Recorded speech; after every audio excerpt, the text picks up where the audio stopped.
санаа ерөнхий боловсролын намт нарийн сургуулийн химийн багш нар мандах байна. За 8 дугаарын сурагчтай зориулаад багш нь өнөөдөр атомын бүтэц гэсэн хичээлийг заах болно. За тэгэхээр атомын бүтэц гэдэг ойлголтыг бол бид нар 7 дугаар ангид атом гэдэг ойлголтыг авсан. За 6 дугаар ангид бол бодисын жижиг хэсэг гэдэг ойлголтыг авсан байгаа.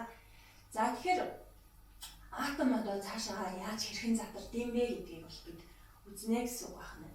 Тэгэхээр атом бол одоо цаашаа протон, нейтрон, электрон гэж задардаг. За тэгэхээр цөмөрөө эхлээд бид нарыг иргэн тойронд байгаа бүх зүйлийг бол нийтэд нь бол бит гэж нэрлэдэг. За битийг бол бодис бүрдүүлдэг. За бодисыг бол молекул бүрдүүлдэг. Молекулыг атом бүрдүүлдэг. За атом бүрдүүлдэг. Тэгвэл атомыг юу бүрдүүлдэг юм бэ гэдэг ойлголт гарч ирнэ. За тэгэхээр атомыг бол цөм. За цөмөө тойрон эргэлдэг электрон бүрдүүлдэг байна. Электрон. За цөмөө тойрон эргэлдэг электрон бүрдүүлдэг. За цөмийг юу бүрдүүлдэг юм бэ гэдэг бол за цөмийг болохоор протон, нейтрон бүрдүүлнэ. Протон, нейтрон бүрдүүлнэ. Тэгвэл одоо энэс цөмөрөө протон, нейтрон, электрон авч үзье. За электрон. За электроныг бол yes гэж тэмдэглэнэ. Электрон бол хасах цэнэгтэй. За протон. Протоныг yes гэж тэмдэглэнэ. Протон бол нэмэг цэнэгтэй. Протон чинь ингэж биччихэ. За протон. За нейтрон. За нейтрон бол n-ээр тэмдэглээд одоо тийм. За цэнэггүй жижиг хэсэг. Энийг бол жижиг хэсэг гэж нэрлэдэг байна. Электрон, протон, нейтрон. За элементэн дээр эдгээрүүдийг хэрхэн яаж тэмдэглэдэг юм бэ гэвэл за багш нь X-ээр элементийг тэмдэглэе. За бол атомаас за Z бол протоны тоо, N болохоор нейтроны тоо. За багш нь тайлбарыг бичээд өгье. А болохоор масс. За харин Z болохоор протоны тоо. За харин N болохоор нейтроны тоо.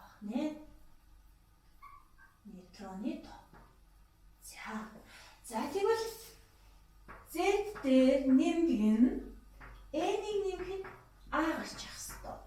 Z дээр N-ийг нэмэхэд А гарч явах хэвээр байна. За тэгвэл цөмөрөө багш нэг элементэн дээр одоо жишээ авъя. Бидний хамгийн сайн мэддэг элемент бол литий. За литий байх нь байна. За энд нь масса бичнэ гэсэн. За үйлэг системээ гаргаараа хүүхдүүдээ. За энэ дээр бол үйлэг системээс хараад цөмөрөө литигийн массыг бичнэ. За тэгвэл литий 7 байх нь. Z.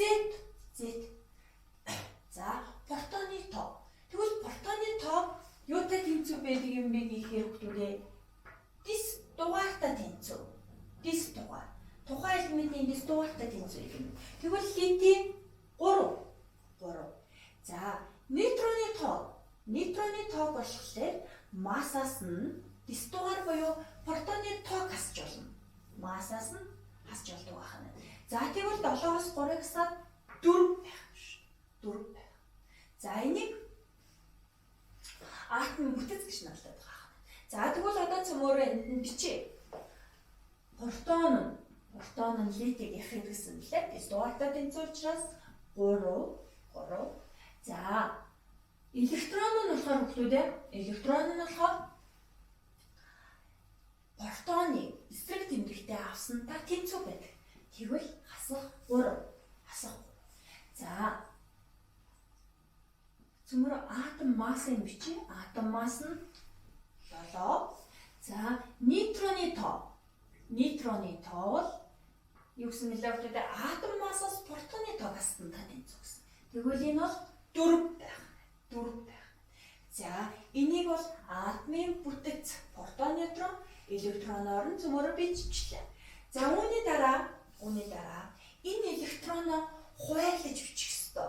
Одоо нөгөө цөмөө тойроод электронууд тойрон эргэлдэж байдгаа гэж хэлсэн тийм ээ.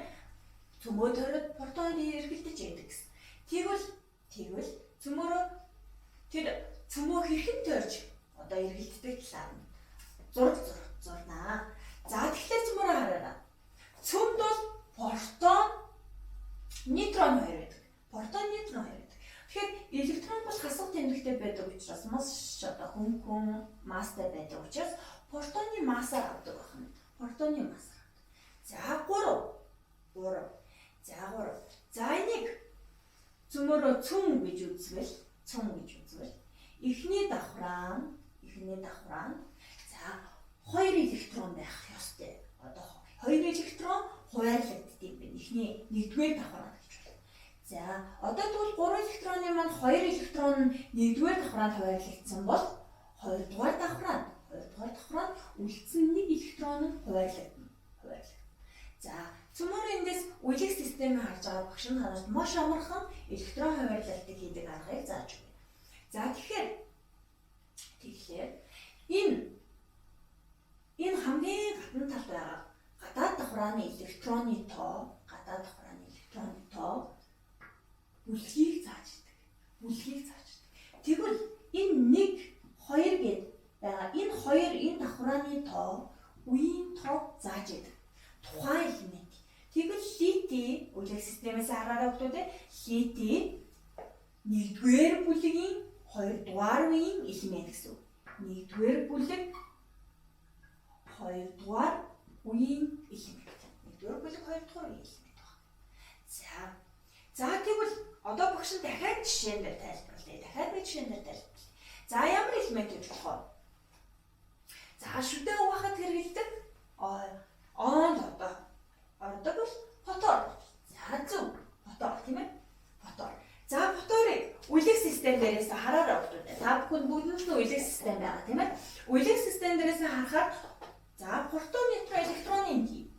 Протон нь нэмэгцэнэгтэй дистугартайгаа тэнцүү байна гэсэн.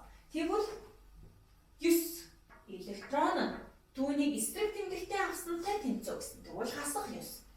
За атом массын бичиг өгтөдөө протоны 18.9 буюу 19-оор авдаг. 18.9 буюу 19-оор авдаг. За нейтроны тоог болохоор яадаг вэ гэлээ?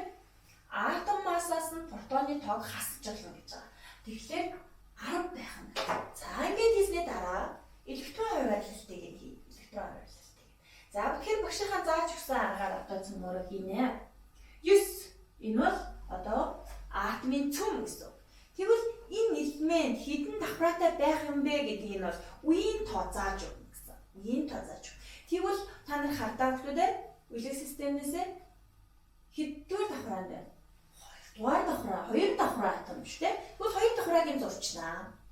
За онлисоо эхний давхраа 2 электрон байна. За дараагийн давхраа шууд гадаад давхрааны тоо одоо бүлгийн тоог заадаг гэсэн. Тэгвэл энэ бүлгийн тоо нь хэд байна вэ? 7-р бүлгийн элемент багч. Ингээд юуны нийлбэр 9 юм байна. За тэгвэл атомын бүтцийг хийхдээ эхлээд шууд яах нь хэдэн давхраатайг үеийн дугаартай тэнцвэрт тавьчихна. Үүний дараа хэддүгээр бүлгийн элемент гэдгийг тавьчихна. За тэгэхээр энэ дээр 4 байдаг хүмүүс. За багшны биччихье. Эхний давхраа 2, дараагийн давхраа 8, за 18, 32 гэх дистралла явдаг. Одоо давхраанууд маань. За хэрвээ тухайн давхрааны элемент 18 хүрэхгүй байх юм бол одоо 3-р давхрааны элемент гэсэн үг шүү дээ. Тэ тухайн давхрааны элемент тухайн гэж 18 хүрэхгүй байх юм бол 8-ыг тавьж өгнө.